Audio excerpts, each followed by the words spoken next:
Good afternoon, everyone, and welcome to my channel, Muhlenberg County Ghost Stories from the Hood.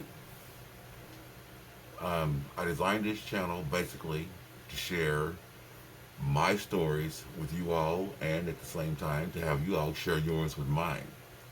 My stories will be comprised of some that are true, some that are basically just urban legend, and others that I will leave to you all to decide whether or not you believe them or not. With that being said, first of all, I'll give you a brief description of myself and the town that I'm referencing to in Muhlenberg County, which is Central City, Kentucky. I grew up in Central City, Kentucky back in the early 70s. As kids, we would all go to a park in my hometown called Gish Park. Bear in mind, I lived in the African American part of town, so mostly all of my friends were, like myself, African American. And there were several of us. During these times, we really didn't have a lot of things as far as the electronics are concerned to bother with. So therefore, most of all of our activities that we done were outside, whether it be playing ball, uh, dodgeball, hide and seek, um, checkers, washers, horseshoes, you name it, we probably done it as kids outside in this park. Another thing that we done though, especially on hot days during the summer, was that we'd gather on the railroad tracks, which were 100 yards from the park itself. I mean, just walking distance down a little hill and you were into the park. And what we all do was set on these tracks. There'd be several of us, maybe 10, 15 of us at a time, and we would begin to swap horror stories or scary stories. You got to understand, we lived in a time where a lot of these stories had been passed down to us if we didn't, in fact, experience them ourselves. So we'd share a new story. We gather together. That'd be a group of us. We'd take turns, one after the other, sharing a story. And sometimes this was often lead up until the dark of the night. And it seems that the darker it got, the scarier the story got. And a lot of times, the group of 15 would start to diminish. And before you knew it, there was maybe 12, and then 9, and then 5. And then before you know it, there might be just 3 of us still hanging in, listening and swapping these stories of each other. Well, most of us were non-believers, unless it had in fact happened to us. So these stories that we shared are mostly stories that we left it up to one another whether we were going to believe them or not, and we laugh it off and I'll go to the house. I was guilty of that, in fact, myself, until I was around 9 years old, and I had my first experience with the supernatural. I'll never forget it. We had moved from my previous home that I was raised in from the time I was born till about 5 years old. Really, it was a home that was in our backyard in a sense, probably 200 or 300 yards from the house in which I was living in previously. And I guess I'd been there maybe a couple of years, maybe 3 years. So I had been around 8 years old. And on this particular night, I'll never forget it, we had sat down and had dinner. 'Cause we always had dinner as a family. And once dinner was done, we'd take all our dishes to the kitchen. Mom would do the cleaning of the dishes, wash the dishes, put everything away. And my brother and I would often go to our bedroom and look at whatever was showing on TV. Because bear in mind, there was no PS5s, there was no, Genesis, Sega Genesis. There was none of these electronics that the kids nowadays have the pleasure of being able, to do to pass the time away. There was no computers, there was no cell phones, there was no smartphones. We're talking about the mid 70s, mid to early 70s actually.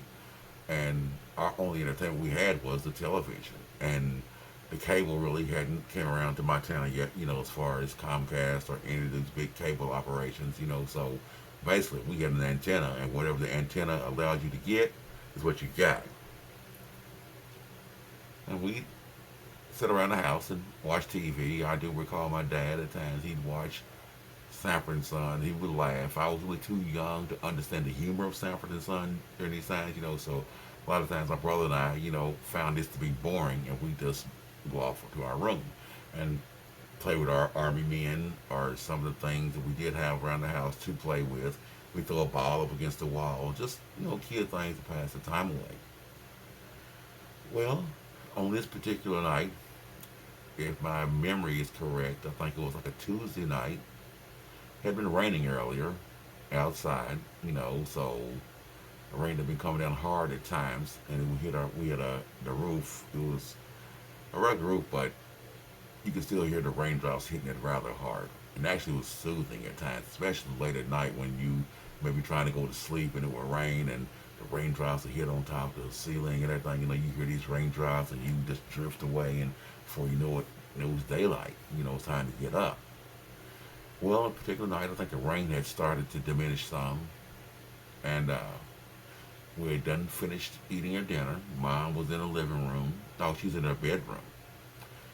My brother and I, which is the design of our house, you gotta understand, we had a porch, which was brick, concrete to be exact, roof over the concrete porch there. The door to the right led to my brother and my room, and the other door led into the living room, which led into the kitchen, which right off to the right, it led into my sister's bedroom, which behind her bedroom was the bathroom. And to the right of the bathroom, in her bedroom, was the laundry room and the utility room. And then you cut through a door from my sister's room, you'd be in the master bedroom, which was my mom's room. Then off past it, you'd be in my brother's and I room, where the one door to the right led to. The first door led to the living room, so you got two options. You could go straight ahead through the living room to the kitchen, or you could be right, and you'd be right in my parents' room. So, on this particular night, after we'd eaten dinner, and like I said, Dad and Mom were in the bedroom. No one was in the living room. My brother and I were in our rooms playing. My sister wasn't born yet, as I can recall. There was a knock on the door. First of all, there was no movement in the house. No one seemed to acknowledge the knock on the door. And then, right behind it, you heard another knock on the door. So I started to realize that, no one was going to get up and answer the door to see who was knocking. So I, being the oldest child, I said, okay, then I'll take it upon myself to go and see who's at the door. So I go out of my bedroom, cut to my mom's room, right to the left, which is the living room. Then right there is the door that led into the living room. And there were curtains there up at the window. And as I recall, I reached up, because I couldn't see through the curtains who was knocking on the door. So I reached up and I pried the curtains open, and, to my surprise, there was this little old African American lady. I'd say she was probably around 4'9", she maybe 5 foot tall, very short lady, as I can recall. Her hair was solid gray, and it was hanging, it's kind of long, like in ponytails. And in this time, a lot of the women, especially the older women that I grew up around with, the mothers and the grandmothers, they would all wear aprons. It was just like, the thing to do. Most, because back then they were really cooks. A lot of the women, could cook awesome because they stayed in the kitchen and they would learn from their parents and their great-grandparents how to cook.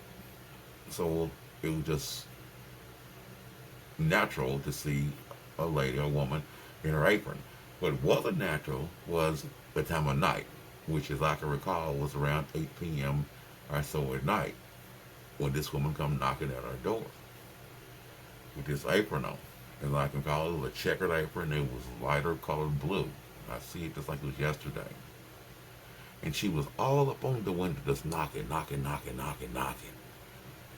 So I turn around, look in my parents' room, and I say, Mom, there's an old lady knocking at the door.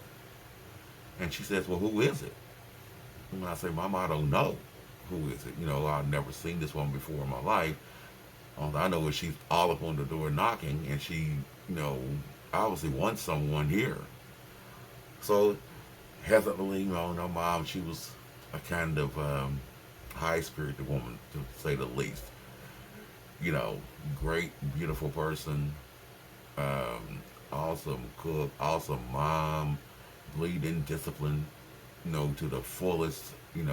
As my brother and myself can attest to that. Not so much my sister, but we can attest to the fact that she did was a heavy believer in discipline. So hesitantly, she said, "Okay, let me get up." So she climbs up off her bed and she walks probably 20 feet, 30 feet to get to where I was standing, to veer out the window to see who was out there. At this time, I had stepped away, knowing that my mom was coming up there, and it's probably someone that she knew. So I just got uninterested in what was going on and went back into the bedroom with my brother. Well, I wasn't probably gone 5, 6 seconds by the time I got into my bedroom when I heard my mom scream out, "Boy, ain't nobody out here."